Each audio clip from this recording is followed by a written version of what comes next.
Hujan deras yang terjadi sejak beberapa hari terakhir merendam rumah warga di Perumnas Antang, Kecamatan Manggala, Makassar. Hingga Rabu pagi kemarin, ketinggian banjir belum juga surut.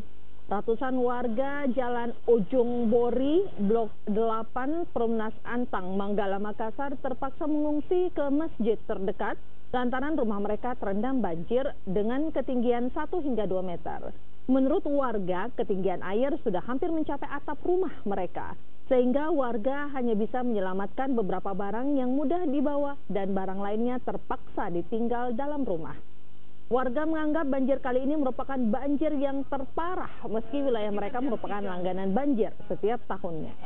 Iya, baru cepat sekali, tidak cukup setengah jam air masuk ke dalam. Seperti ini? Iya, setengah jam. Tidak sempat kita selamatkan apa-apa di dalam. Jadi mengungsi di mana? Di sini, di masjid sini kami mengungsi. Sempat kami terseret tiga kali, terseret arus. Hanya entah dari mana ada anak muda yang membantu, peluk lehernya terseret arus, tidak bisa. Ini yang terparah di antara beberapa kali minimalnya yang terparah ini.